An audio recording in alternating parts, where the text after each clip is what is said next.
A graça e a paz do Senhor e Salvador Jesus Cristo. Amém.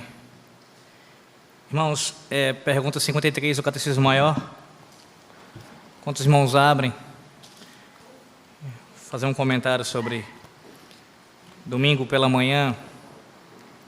Eu acabei na escola bíblica falando sobre a última parte que faltava tratar do Catecismo Maior, a pergunta 52. Então, alguns irmãos não estavam presentes.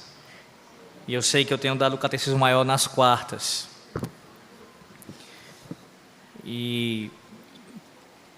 Então, assim, você perdeu a aula, né? Mas porque eu fiz essa mudança, obviamente. Por que eu fiz essa mudança? Eu expliquei domingo. Devido à correria, muitas coisas para poder tratar, eu acabei substituindo a aula de domingo na escola bíblica pela continuidade do que eu estou dando na quarta. Ou seja, o Catecismo Maior.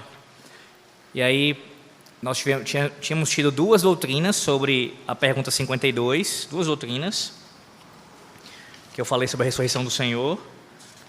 E no último domingo eu falei a parte 3 da ressurreição do Senhor, que foi trabalhar exatamente as proposições do catecismo.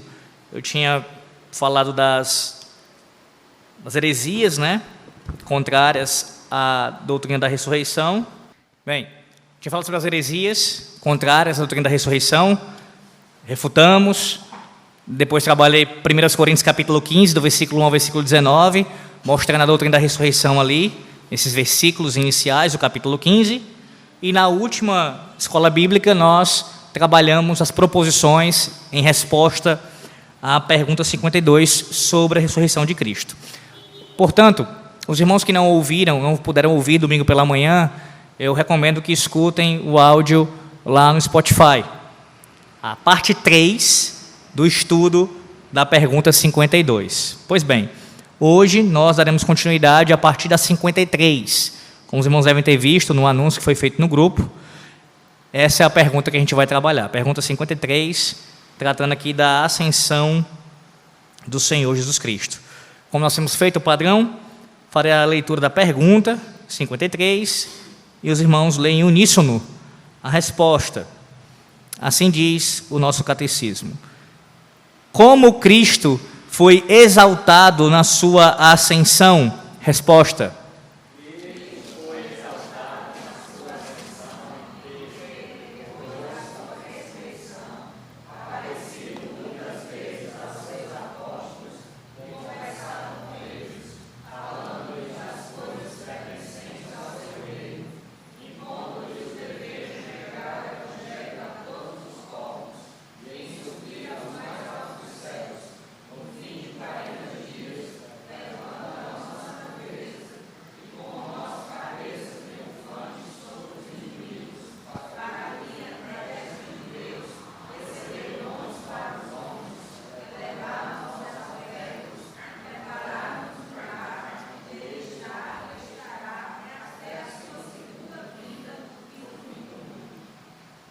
Oremos mais uma vez. Senhor nosso Deus, nós te rendemos graças por essa noite, onde estamos aqui reunidos em ouvir a Tua palavra mais uma vez e orarmos ao Senhor. Obrigado por tudo isso, ó Deus, por Tua bênção sobre nós em termos desse momento de comunhão. Te pedimos, Senhor, que nos ilumine agora, como já foi pedido pelo Teu servo, a entendermos mais a Tua palavra, especialmente acerca dessa doutrina tão importante e muitas vezes negligenciada pelo Teu povo. Oramos em nome de Jesus, com o perdão dos nossos pecados. Amém. Bem, meus irmãos, essa doutrina eu já até salientei aqui em nossa igreja, penso eu que foi numa doutrina também, falando sobre, citando a questão da doutrina da ascensão. Ela, por algumas pessoas, por alguns irmãos em Cristo, e até mesmo pessoas que são voltadas ao ensino da palavra, à teologia, ela acaba sendo um pouco, de certa forma, negligenciada, esquecida, a doutrina da ascensão do Senhor Jesus Cristo. Mas perceba que essa doutrina, ela tem sim grande importância para nós em nossa fé cristã. E eu quero que você veja isso primeiramente observando alguns textos bíblicos que a citam. Esse acontecimento ele é narrado, ele é citado em algumas passagens bíblicas. Veja, por exemplo, em Lucas. Para Lucas, Evangelho do Senhor Jesus Cristo segundo Lucas, no capítulo 24 de Lucas.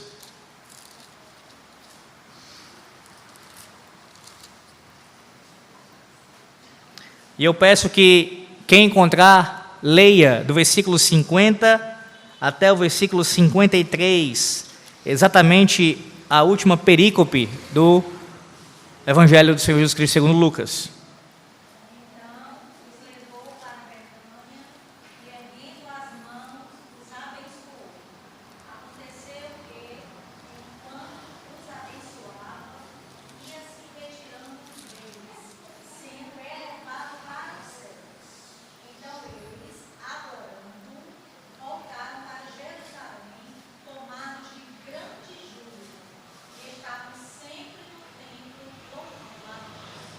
Agora vá para Atos dos Apóstolos, capítulo 1, do versículo 6 até o versículo 11.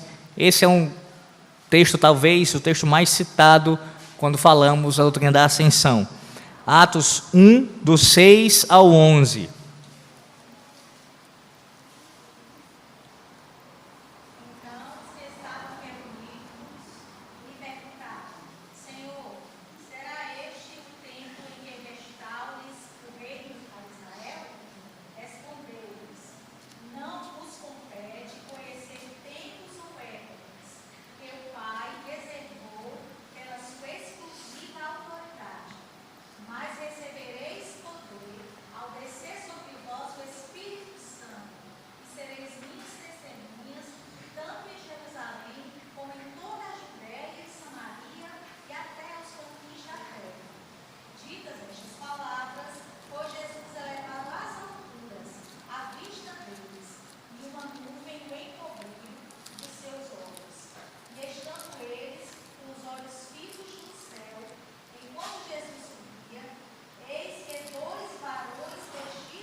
Veja, o evangelista Lucas, ele não se dando por satisfeito, e claro, inspirado pelo próprio Espírito de Deus, ele é conduzido pelo Espírito Santo de Deus, ele registra 2 vezes a ascensão, tanto no Evangelho quanto em Atos dos Apóstolos, que é uma continuação direta do que ele escreveu no Evangelho. Então, o mesmo autor, veja se isso já por si só não traz a importância dessa doutrina. O mesmo autor, ele trata do assunto, ele cita o assunto 2 vezes, em 2 livros distintos. Além disso, vá agora para Marcos. Veja em Marcos. Marcos capítulo 16, e eu peço que leia o versículo 19 e 20 também, à guisa de contexto.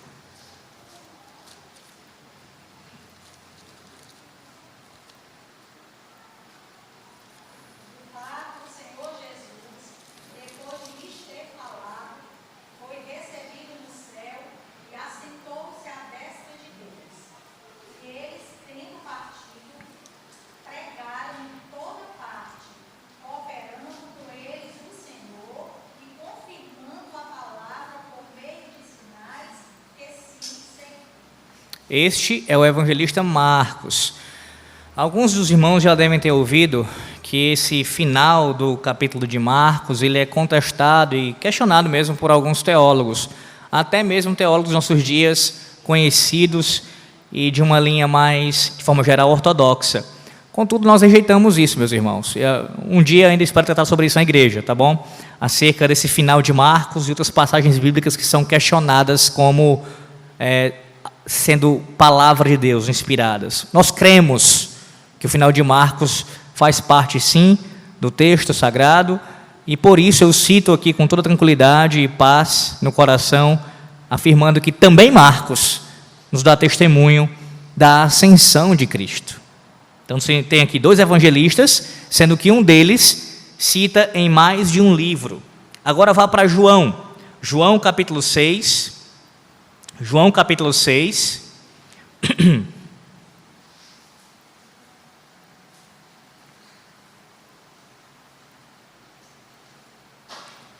E leia o versículo 62.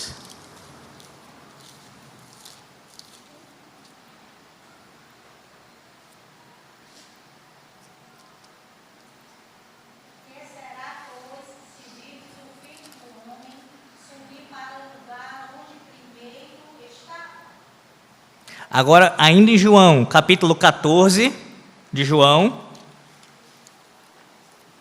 versículo 2, primeiro versículo 2, pode ler quem encontrar. João 14, 2, versículo 2.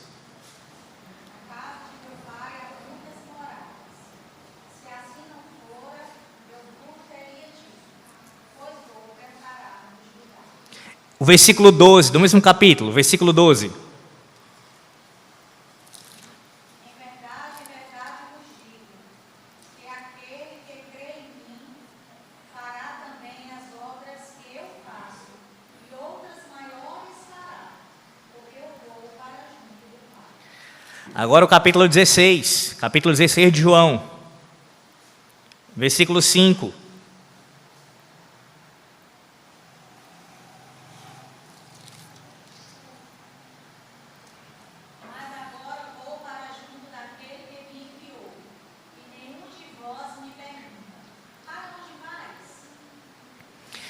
Mesmo capítulo, versículo 10.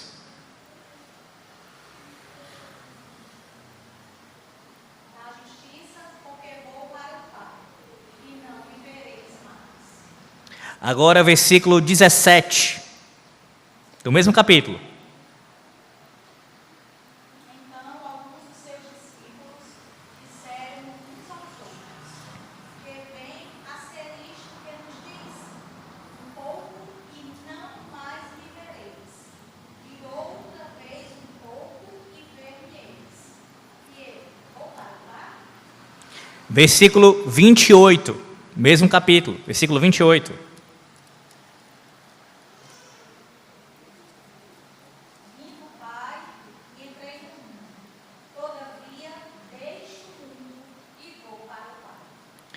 Capítulo seguinte, o 17, no versículo 5, a famosa oração sacerdotal do Senhor. 17, 5.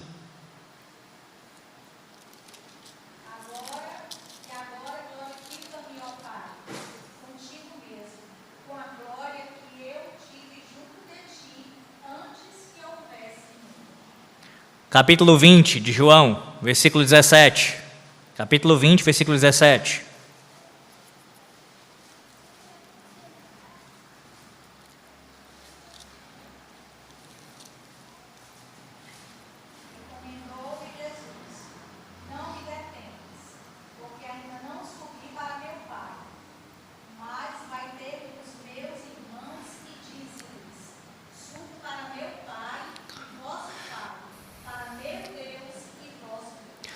Todos esses textos no Evangelho de João são falas do Senhor Jesus Cristo, com exceção daquele outro que era uma pergunta dos discípulos, mas naquele contexto, quanto à fala do Senhor, o Senhor mesmo afirmando, o Senhor mesmo dizendo que Ele iria para junto do seu Pai. Então o próprio Cristo deu testemunho da sua ascensão. Assim como Ele falou aqui encarnado nessa terra da sua morte, da sua ressurreição, e temos visto sobre isso nessas semanas que aqui temos tratado, da humilhação e exaltação de Cristo. Agora também temos visto o Senhor falando da sua ascensão. Ele mesmo falou sobre isso. E não friso esse ponto, meus irmãos, apenas para dizer que é verdade, é claro, é o testemunho de Cristo, temos que tomar como verdade, obviamente, mas não apenas isso, mas também o fato de que é importante. É importante. O Senhor, aprove ao Senhor não só mencionar isso, mas destacar e falar por mais de uma vez, mostrando assim a sua importância. Agora vá lá para Efésios, capítulo 1, veremos o testemunho apostólico. Efésios, capítulo 1. Primeiro, versículo 20 de Efésios 1. Efésios 1, 20.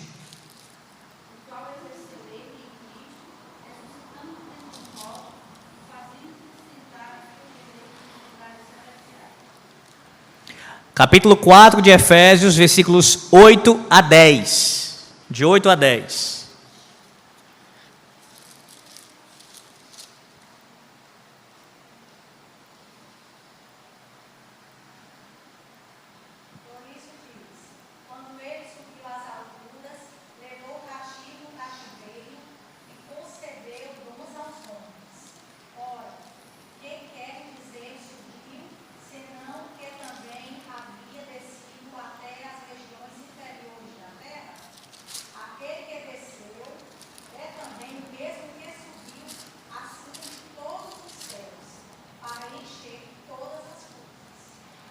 Primeira a Timóteo 3,16. Primeira a Timóteo 3,16.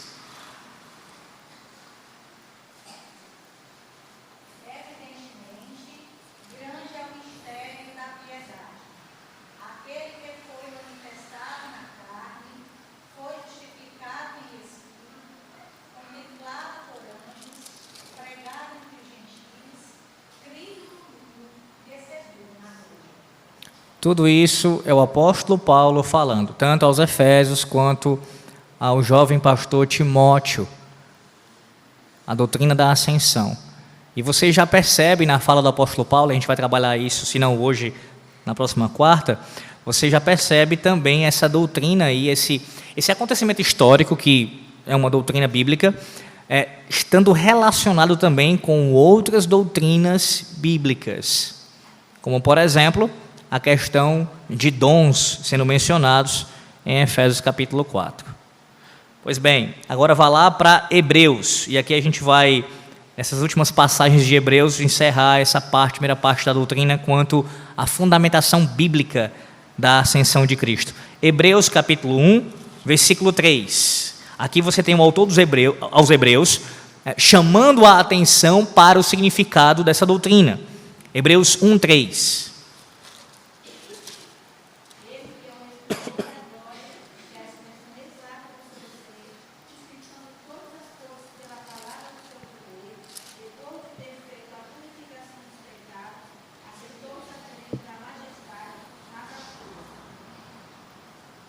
Exatamente.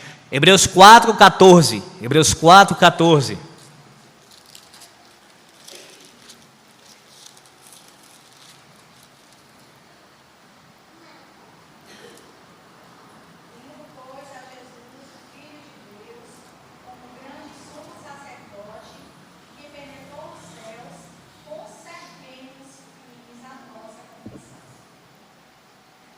E por último, Hebreus 9, 24. Hebreus 9, 24. Porque Cristo não entrou em santuário feito por mãos, figura do verdadeiro, porém no mesmo céu para comparecer agora por nós diante de Deus. Meus irmãos, pronto, até aqui.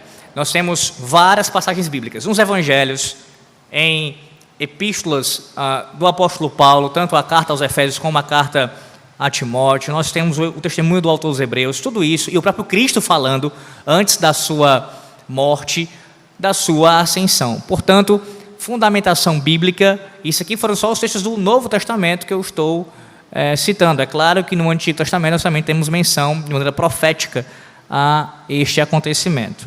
Tudo isso nos mostra que estamos falando de uma doutrina que não há nenhuma dúvida que ela tem respaldo claramente bíblico.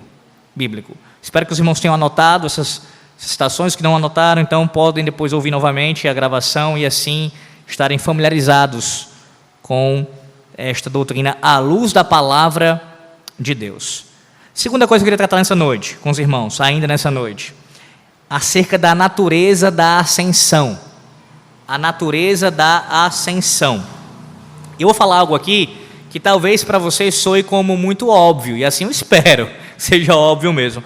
Mas, como não seria diferente, é mais uma questão que alguns tentam suscitar como algo que não é tão óbvio assim.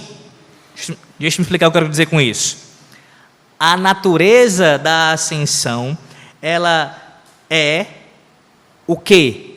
A subida visível da pessoa, do mediador, da terra ao céu, segundo a sua natureza humana, ou seja, foi uma transição local, de um lugar para outro.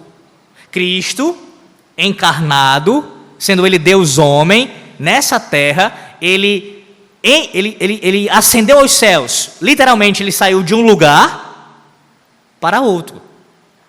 Assim como antes ele estava nos céus, antes da sua encarnação, e ele encarnou, ele veio dos céus para a terra, ele saiu da terra após a sua ressurreição, e não imediatamente após, mas 40 dias depois, estando aqui ressurreto, se encontrando com seus discípulos com alguma frequência, ele ascende aos céus no 40º dia após a sua ressurreição, da terra para o céu.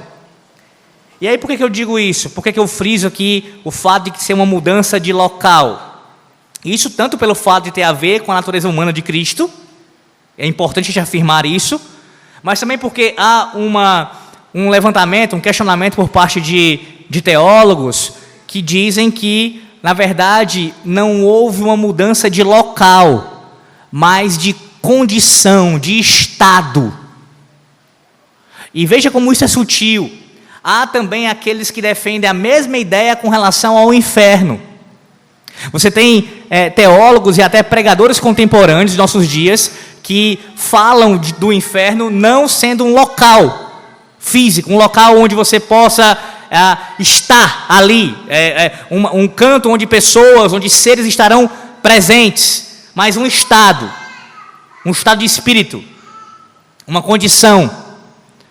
Eu não sei se você já ouviu, por exemplo, o Caio Fábio falando sobre isso. Ele fala abertamente que o inferno não é muito mais, tem a ver com esse estado, com essa condição, do que com um local.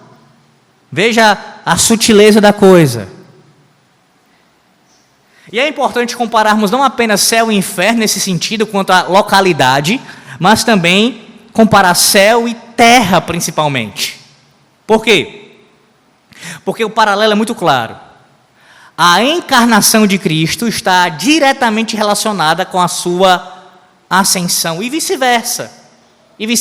Se podemos falar da segunda pessoa da Trindade, o Filho de Deus, saindo de uma posição, de um lugar, os céus, para um outro lugar, a terra, qual é a dificuldade de falarmos o contrário quanto a isso? Saindo da terra para o céu. A ideia de localidade, ela está ensinada na palavra de Deus, como veremos aqui a pouco alguns argumentos quanto a isso, e é até mesmo uma consequência lógica do fato de que ele, como homem, Deus homem, tem que estar com o seu corpo e alma em um lugar. Deixa eu tentar traduzir isso de uma forma mais clara. Se o Senhor Jesus Cristo não ressuscitou, como eu já falei isso aqui várias vezes, né? Além de implicações terríveis que nós temos quanto a isso, teológicas, se o Senhor Jesus Cristo não tivesse ressuscitado, o seu corpo estaria em algum lugar dessa terra. Obviamente, depois de tanto tempo, já o que sobraria desse corpo, mas estaria localizado aqui nessa terra. Seria possível de localizá-lo nessa terra. Mas se o Senhor ressuscitou, e nós cremos piamente nisso, que ele de fato ressuscitou, que ele não permaneceu morto, mas que ele voltou à vida, nós cremos nisso, então o seu corpo necessariamente precisa estar em algum lugar. Percebe a consequência lógica disso? Se ele ressuscitou, o corpo tem que estar em algum lugar. Ele tem que estar vivendo em algum lugar. E se ele não pode ser localizado nessa terra, e claro, nós não cremos nisso, que ele está aqui nessa terra, fisicamente falando, onde mais ele estaria? Onde mais ele estaria? A não ser aonde a própria palavra de Deus afirma, à destra do seu Pai, governando todas as coisas. Isso tem implicações gravíssimas, irmãos. Não é à toa, eu vou só entrar um pouquinho nisso, na próxima doutrina eu pretendo aprofundar um pouco mais, porque envolve outras questões também, mas só entrando um pouquinho aqui. Veja a importância de afirmarmos que o Senhor Jesus Cristo ressurreto está à destra do Pai nos céus, num local específico. Veja a importância disso. Nós cremos que a natureza humana de Cristo, ela não é onipresente. Ela não é onipresente. Ou seja, é claro que Cristo, como Deus que Ele é onipresente. Mas a natureza humana de Cristo, ela não é onipresente. O que significa isso? Se o Senhor Jesus Cristo aparecesse aqui e agora, fisicamente, vendo os seus olhos, a sua boca, o seu corpo, todo aqui, inteiramente aqui, nós o estaríamos vendo. E somente nós aqui. E somente nós. Mas ninguém, em nenhum lugar da face da terra, estaria vendo o corpo do Senhor aqui. E aí por que eu digo que isso é importante? Porque é por conta de um entendimento errado acerca da natureza de Cristo, da sua natureza humana, que papistas e luteranos, por exemplo, eles acabam corrompendo o entendimento da ceia do Senhor. Porque para um papista, toda vez que o sacerdote pronuncia as palavras de instituição no sacramento, o que acontece? O pão e o vinho são literalmente transformados em corpo e sangue de Cristo. Ali você tem, no entendimento católico, o corpo, literalmente o corpo e o sangue de Cristo. Estão comendo o corpo, a carne, estão bebendo, no caso, não bebendo literalmente, porque eles não bebem o vinho, né? Mas molhado ali, o sangue de Cristo. E aí veja, como é que, além de outras questões teológicas também quanto a esse ponto, além de gravíssimos erros envolvidos na transubstanciação, tem muita coisa aí, mas uma delas, se isso é verdade, se em toda missa você tem o corpo e o sangue literalmente de Cristo, então você torna a natureza humana de Cristo onipresente. Onipresente. Os luteranos que tentaram se afastar desse conceito de transubstanciação, eles ainda erram também no fato de que, no momento em que a ceia é administrada, o pão e o vinho não se transformam, todavia, ao lado, abaixo ou em cima, próximo aos elementos, a consubstanciação acontece.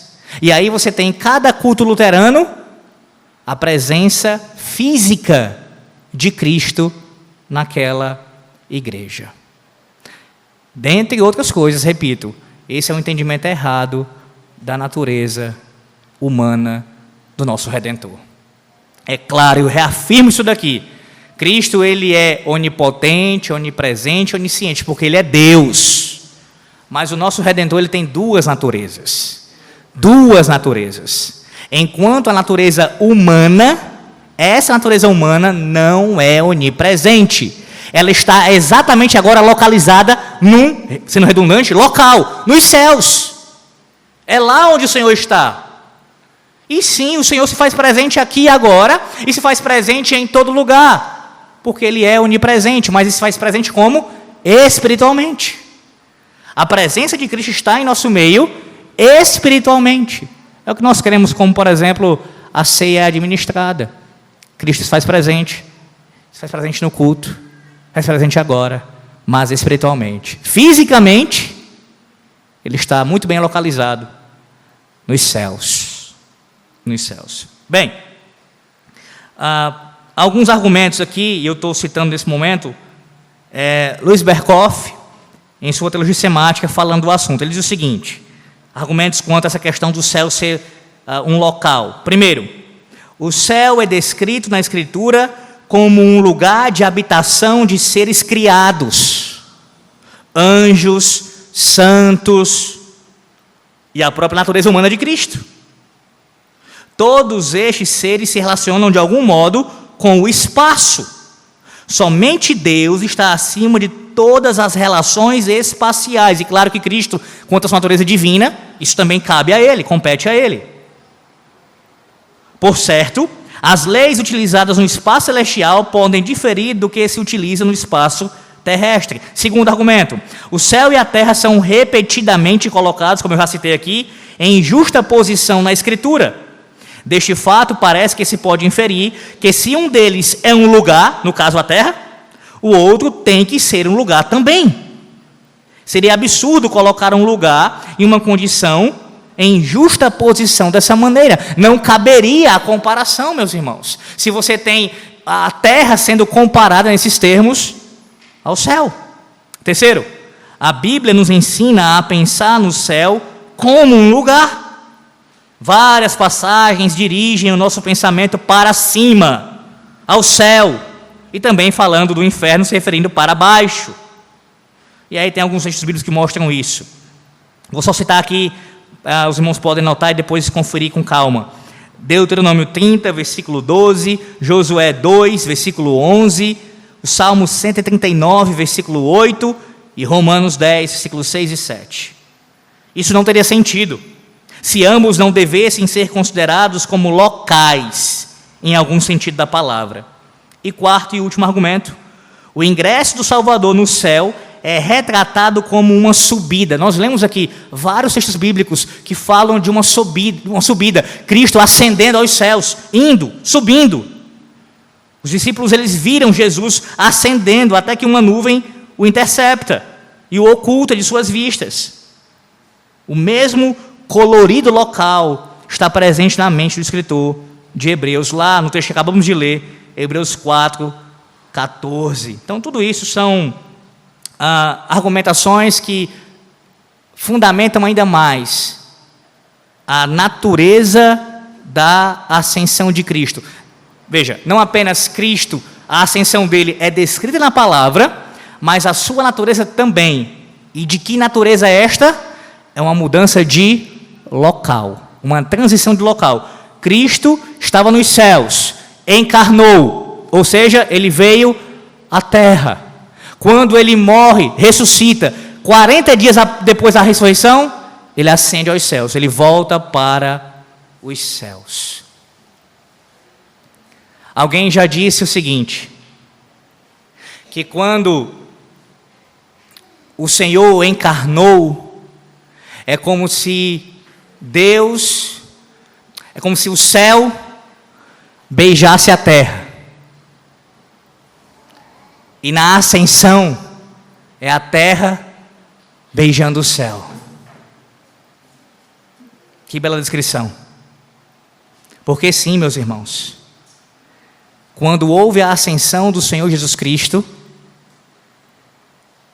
passou-se a ter nos céus um homem.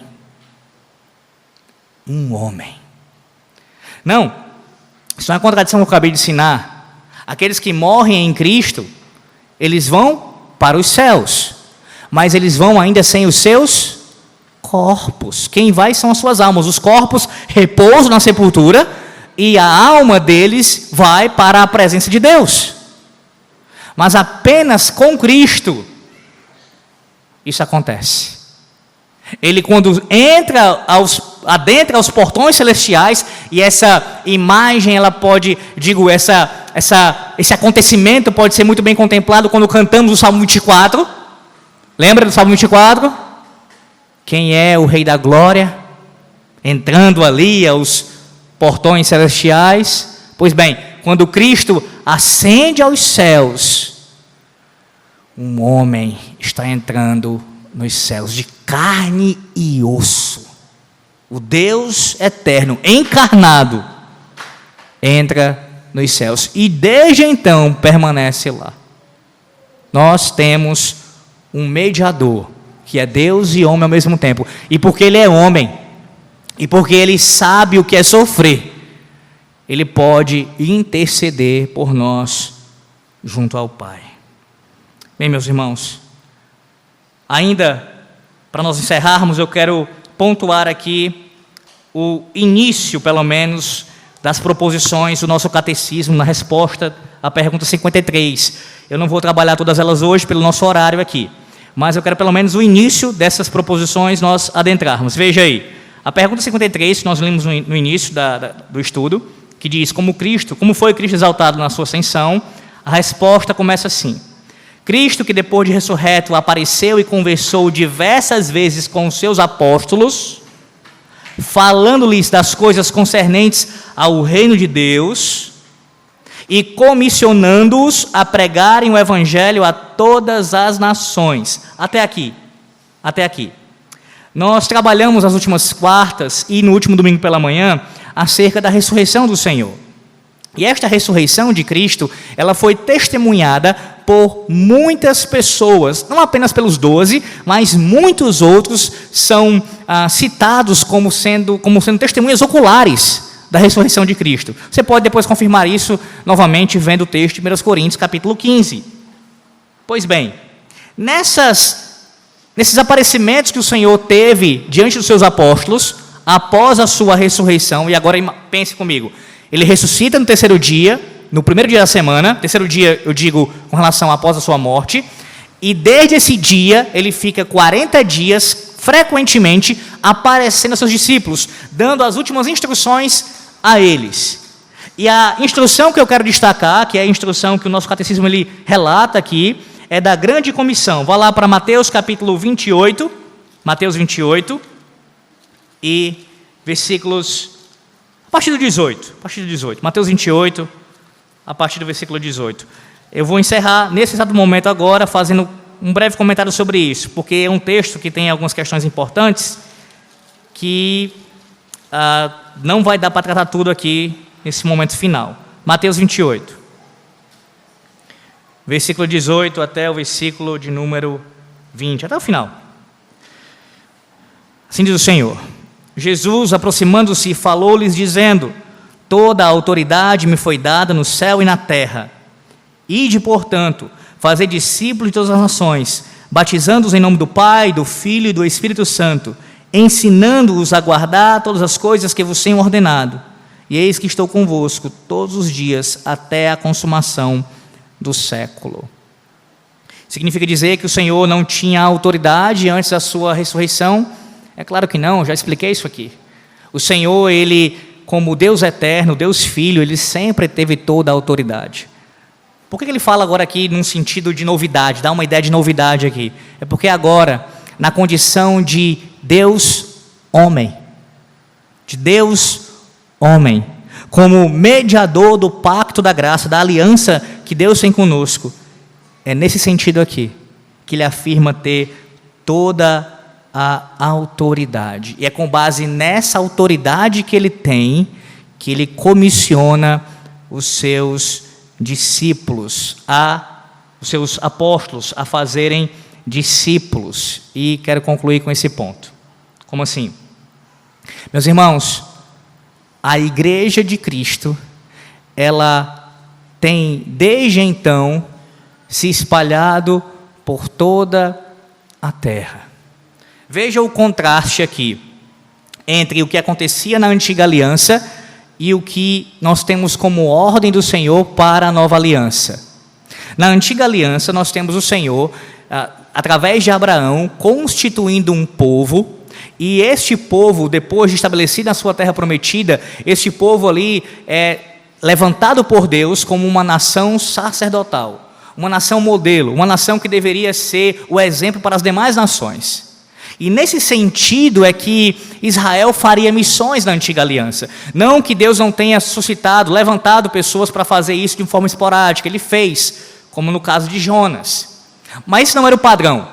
O padrão era a nação ali estabelecida ser esse testemunho, esse arauto com o seu exemplo, servindo a Deus, e as demais nações virem a Israel e congregarem ali com o povo da aliança. Na nova aliança, nós temos uma mudança quanto a isso, uma mudança de movimento.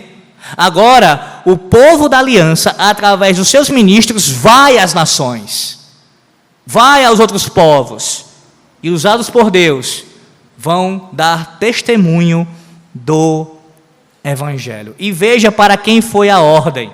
Eu sei que esse texto ele é bastante mal interpretado em nossos dias, não só nossos dias, na verdade já há muito tempo, mas em nossos dias a gente ouve com frequência algumas coisas do tipo, Então eu tenho a obrigação, assim como o Senhor falou aqui, nos mesmos termos, nas mesmas condições que os discípulos ali tinham para fazer discípulos e ir a outras nações, de forma alguma. Para começar, que esse é um entendimento equivocado do que significa fazer missões. Fazer missões não significa apenas você ser o agente que vai levar a palavra de Deus a uma outra nação. Por exemplo, digamos que a nossa igreja, aqui a Betel, ela tivesse um pastor atuando como missionário num outro país. Digamos que isso fosse uma realidade. Temos um ministro atuando em um outro país e lá fazendo missões. Poderíamos afirmar, à luz da palavra de Deus, que a Betel faz missões? Sem sombra de dúvida. Por quê?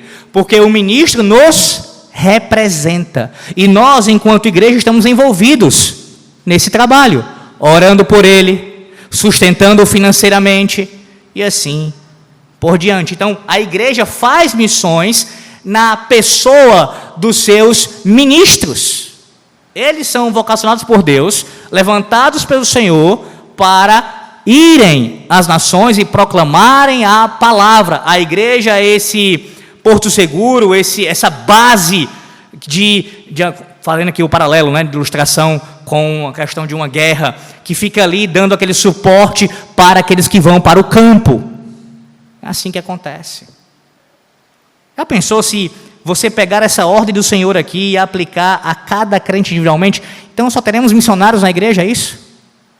Então só teremos pessoas indo para... Se você tem a mesma responsabilidade, eu digo, nos mesmos termos que os apóstolos tiveram aqui, então ninguém mais vai ser médico, ninguém mais vai ser advogado, ninguém vai fazer mais nenhum outro trabalho. Todo mundo vai abandonar suas carreiras e vamos fazer missões lá fora. É claro que não, irmãos. Nós devemos nos envolver com missões enquanto igreja, mas o campo de atuação ele é grande. Aqueles que vão para a frente do trabalho, nesse sentido aqui dos apóstolos, são os ministros da palavra. Esses vão. E nem todos vão fazer um tipo de missão como essa, de ir a uma outra nação. Muitos ministros vão ficar em seus lugares, seus países, em suas cidades, podem até ir para o interior, podem ir para outro estado, mas nem todos irão para um outro país, desbravar uma terra. Nem todos farão isso. Deus levanta alguns para fazer isso. Mas o fato é que seja levantando numa cidade, aqui mesmo, entre nós, no interior, no outro estado ou em outro país, a igreja participa disso, orando, sustentando financeiramente, dando todo tipo de apoio e suporte que aquele ministro, aqueles ministros missionários precisam. Pois bem, essa comissão, que eu estou só trabalhando no início dela aqui, na próxima quarta eu dou continuidade a partir daqui, se Deus quiser, ela é embasada na autoridade de Cristo, depois de ressurreto, antes da sua ascensão. E quando ele ascende aos céus, e veremos isso na continuidade desses estudos, lá no meio aqui da resposta ao catecismo, lá pelo meio, quase chegando no final da resposta, cita os equipamentos, o suporte que o próprio Cristo dá ao seu povo através do seu Santo Espírito, que nós lemos aqui em Efésios capítulo 4, versículo 8 ao versículo 10. Ou seja, o Senhor não apenas dá a ordem para se pregar a sua palavra, mas Ele mesmo capacita com dons. E isso está atrelado diretamente à sua ascensão. Veja a importância dessa doutrina. Doutrina esta que tem amparo bíblico, doutrina esta que tem amparo confessional através da confissão de fé e dos catecismos, doutrina esta que tem apoio credal também, e assim por diante. Essa é a fé da igreja, meus irmãos. Essa é a nossa fé. Que Deus nos ajude a valorizarmos a ascensão de Cristo, aprendermos as suas implicações e as práticas que devemos tirar dessa doutrina maravilhosa e, pela graça de Deus, venhamos a vivenciá-la em nossas vidas. Que Deus abençoe a cada um de vocês, em nome do Senhor Jesus Cristo. Amém. Senhor nosso Deus, nós te damos louvor e glória ao teu santo nome, Senhor, nessa noite, onde ouvirmos a tua palavra já desde o começo, nas leituras, também cantando os teus salmos, e agora, Senhor, meditação que tivemos inicial na doutrina da ascensão do Senhor Jesus Cristo. Ó Deus, que nós venhamos a conhecer cada vez mais a exaltação do Senhor e todos os seus aspectos, desde a ressurreição e agora vendo a ascensão. Que não venhamos a negligenciar como há pessoas que o fazem, seja por ignorância, outros até conhecendo, mas não dando o devido valor a uma doutrina tão importante. Nos ajuda, Senhor, a conhecermos, a praticarmos e tudo isso trazer para nós edificação e glória e louvor ao Teu santo nome. Nós te pedimos, ó Deus, nesse momento também, pela vida de cada um aqui, cada irmão que se encontra nessa noite presente. Senhor Deus, abençoe com a Tua graça e o Teu poder. Oramos em nome do Senhor Jesus Cristo. Amém.